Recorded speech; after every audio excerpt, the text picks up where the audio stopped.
In this video, we will discuss about the chapter of English grammar, chapter number 1, the noun case. Case indicates how a noun is used in relation to other words in a sentence. There are 4 cases of noun in English grammar. English grammar ਦੇ ਵਿੱਚ noun ਦੇ ਕਿੰਨੇ cases ਨੇ 4. First ਹੈਗਾ nominative case and second objective, vocative and fourth is possessive case. So now we will discuss about the cases when a noun is used as a subject of a verb. ਜਦੋਂ ਨਾउਨ ਜਿਹੜਾ ਆ ਉਹ as a subject use ਹੋਵੇ verb ਦੇ ਨਾਲ ਅਤੇ ਉਹਨੂੰ ਅਸੀਂ ਨੋਮੀਨੇਟਿਵ ਕੇਸ ਕਹਿੰਦੇ ਹਾਂ। ਜਿਸ ਤਰ੍ਹਾਂ ਹੈਗਾ ਐਗਜ਼ਾਮਪਲ ਦੇਖੋ, Lucy went to the market. Lucy ਕੀ ਸੀਗਾ, ਕਿਸੇ ਦਾ ਨਾਮ ਸੀ, ਠੀਕ ਆ। ਸੋ ਇਹ ਕੀ ਆ ਗਿਆ ਨਾउन ਅਤੇ ਵੈਂਟ ਕੀ ਸੀਗਾ, ਵਰਬ। ਸੋ ਵਰਬ ਤੋਂ ਪਹਿਲਾਂ ਸਬਜੈਕਟ ਦਾ ਯੂਜ਼ ਕੀਤਾ ਗਿਆ ਆ। Lucky went to the market ਅਤੇ ਇਹ ਕੀ ਬਣ ਗਿਆ, ਇੱਕ nominative case. The farmer was ploughing. The farmer ਕੀ ਸੀਗਾ, ਨਾउन ਅਤੇ ਪਲਫਿੰਗ ਕੀ ਸੀਗਾ, ਵਰਬ। ਸੋ ਕੀ ਹੋ ਗਿਆ, ਦ farmer was ploughing his field ਅਤੇ ਇਹਦੇ ਵਿੱਚ ਜਿਹੜਾ ਦਾ ਫਾਰਮਰ ਸੀਗਾ ਉਹ ਕੀ ਸੀਗਾ, ਸਬਜੈਕਟ। ਸੋ ਇਹ ਬਣ ਗਿਆ ਨੋਮੀਨੇਟਿਵ ਕੇਸ।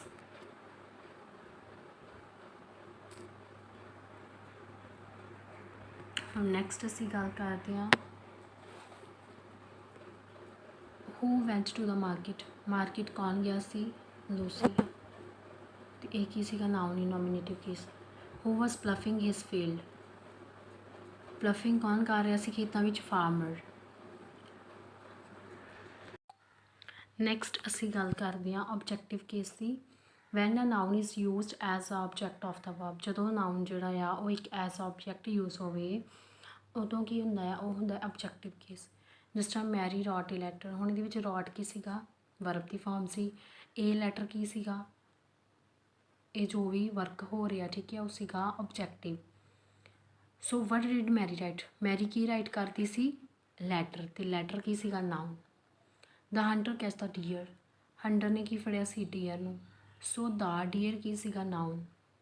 ਅਤੇ ਇਹ ਕਿਹੜਾ ਬਣ ਗਿਆ, ਆਬਜੈਕਟਿਵ ਕੇਸ। ਨੈਕਸਟ ਅਸੀਂ ਹੁਣ ਗੱਲ ਕਰਦੇ ਹਾਂ ਵੋਕੇਟਿਵ ਕੇਸ ਦੀ। When a noun is used for addressing someone. ਜਦੋਂ ਨਾउन ਦੀ ਵਰਤੋਂ ਅਸੀਂ ਕਿਸੇ ਲਈ, ਕਿਸੇ ਨੂੰ ਬੁਲਾਉਣ ਦੇ ਲਈ ਕਰਦੇ ਹਾਂ, it is said to the vocative case. ਅਤੇ ਉਹ ਕਿਹੜਾ ਕੇਸ ਹੁੰਦਾ, ਵੋਕੇਟਿਵ। ਜਿਸ ਤਰ੍ਹਾਂ come on girls, come into the kitchen Mohan, finish your milk dear Romi, oh God where are you. ਕਿਸੇ ਨੂੰ ਐਡਰੈਸ ਕੀਤਾ, ਠੀਕ ਹੈ, ਸਮਵਨ ਐਡਰੈਸ। ਸੋ ਇਹ ਕਿਹੜਾ ਸੀਗਾ, ਵੋਕੇਟਿਵ ਕੇਸ। ਐਂਡ ਲਾਸਟ ਹੈਗਾ ਪੋਸੈਸਿਵ ਕੇਸ। ਇਹਦੇ ਵਿੱਚ noun is change to show ownership. ਇਹਦੇ ਵਿੱਚ ਜਿਹੜਾ ਨਾउन ਆ ਉਹ ਕੀ ਕਰਦਾ, ਆਪਣੀ ਓਨਰਸ਼ਿਪ ਜਿਹੜੀ ਸ਼ੋ ਕਰਦਾ ਆ, ਚੇਂਜ ਹੋ ਕੇ। When the form of a noun is change, ਜਦੋਂ ਜਿਹੜੀ ਨਾउन ਦੀ ਫਾਰਮ ਚੇਂਜ ਹੋ ਜਾਂਦੀ ਹੈ ਅਤੇ ਕੀ ਕਰਦਾ ਉਹ, ਟੂ ਸ਼ੋ ਓਨਰਸ਼ਿਪ ਪੋਸੈਸ਼ਨ। ਅਤੇ ਉਹ ਆਪਣੀ ਜਿਹੜੀ ਆ ਓਨਰਸ਼ਿਪ ਸ਼ੋ ਕਰਦਾ ਆ, ਜਿਹਦੇ ਨਾਲ ਕੀ ਲੱਗ ਜਾਂਦਾ, ਪੋਸਟ ਆਫਿਸ। ਹੁਣ ਦੇਖੋ, S is used with singular noun and plural nouns not ending in S.